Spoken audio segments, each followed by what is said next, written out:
రెండేళ్లకోసారి మాఘశుద్ధ పౌర్ణిమ నాడు సమ్మక్క సారాలమ్మ జాతర జరుగుతుంది. లక్షలాది మంది భక్తులు జంపన్న వాగులో స్నానాలు చేసి గద్దెల దగ్గరకు చేరుకొని నిలువెత్తు బంగారం సమర్పించుకుంటారు. కోరిన కోరికలు నెరవేరితే వచ్చే జాతరలో మొక్కులు చెల్లించుకుంటామని అమ్మలను వరం అడుగుతారు. తలనీలాలు సమర్పించడం, ఓడిబియ్యం తీసుకురావడం, కొబ్బరికాయలు కొట్టడం చేస్తుంటారు భక్తులు. సమ్మక్క తల్లిని ఆదిశక్తిగా భావించి పూజలు చేస్తుంటారు. జంపన్న వాగులో పుణ్యస్నానం చేయగానే పునీతులైన భావనకు లోనవుతారు. సామాన్యుడి నుంచి ధనికుడి వరకు వెదురు బొంగులతో గుడిసెలు వేసుకుని మేడారంలో మకాం వేస్తారు. వనదేవతలను దర్శించుకుని తిరుగుముఖం పడతారు. ఆదివాసీలోని ఒక తెగకు చెందిన వడ్డేరలు పూజారులుగా వ్యవహరిస్తారు. గిరిజన సాంప్రదాయం ప్రకారం కన్నెపల్లి గ్రామం నుంచి సారాలమ్మను ముందుగా గద్దెలపైకి తీసుకొస్తారు. ఆ తర్వాత కొండ్రాయి నుంచి గోవిందరాజులను తీసుకొస్తారు. రెండో రోజు చిలకల గుట్టకు వెళ్లి పూజలు నిర్వహించి కుంకుమ భరణి రూపంలోని సమ్మక్కను గద్దెపైకి తీసుకొస్తారు. జిల్లా కలెక్టర్తో పాటు ఎస్పీ, గిరిజన పూజారులు సమ్మక్కను తరలిస్తున్న సమయంలో ముందు వరుసలో ఉంటారు. ఎస్పీ గాల్లోకి 10 రౌండ్ల తుపాకీ కాల్పులు జరిపిన తర్వాత అమ్మవారిని గద్దెపైకి చేరుస్తారు. ఈ టైంలో భక్తజనం ఆహాకారాలు, శివసత్తుల పూనకాలతో కోలాహలం నెలకొంటుంది. దారిలో అడ్డంగా పడుకున్న భక్తులపై నుంచి పూజారులు నడుచుకుంటూ దేవతలను తీసుకెళ్తారు. అయితే జాతర దేవాదాయ శాఖ ఆధీనంలోకి వెళ్లాక జరుగుతున్న మార్పులపై ఆదివాసీల్లో ఆందోళన వ్యక్తమవుతోంది. గిరిజనుల సంస్కృతి సాంప్రదాయాలను కాపాడే విధంగా జాతరను అభివృద్ధి చేయడం లేదన్న విమర్శలు వస్తున్నాయి.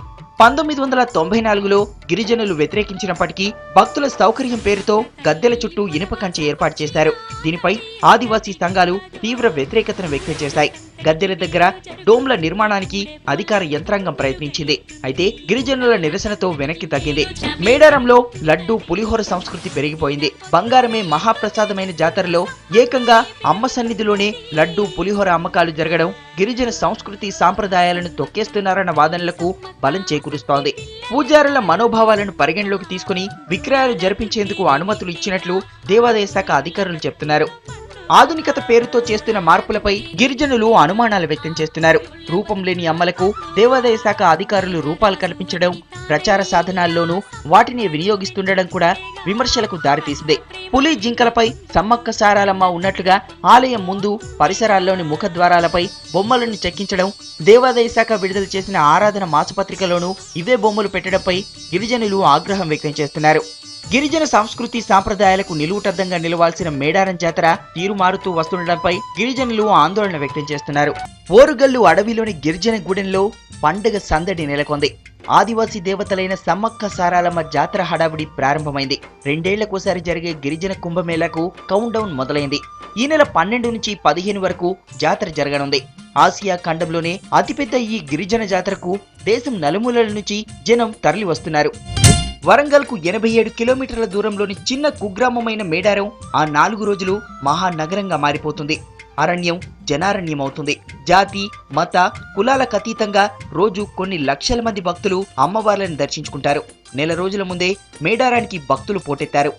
13వ శతాబ్దంలో కాకతీయరాజు ప్రతాపరుద్రునిపై పోరాడి వీరమరణం పొందిన గిరిజన వీరవనితలైన సమ్మక్క సారాలమ్మను స్మరించుకుంటూ జాతర జరపడం సాంప్రదాయం.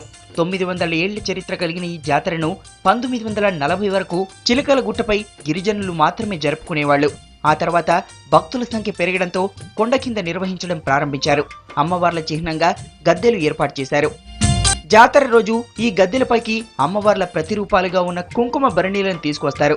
కుంభమేళ తర్వాత ఆ స్థాయిలో భారీగా భక్తజనం పాల్గొనే గిరిజన వేడుకను రాష్ట్ర ప్రభుత్వం 1996లో స్టేట్ ఫెస్టివల్ గా ప్రకటించింది.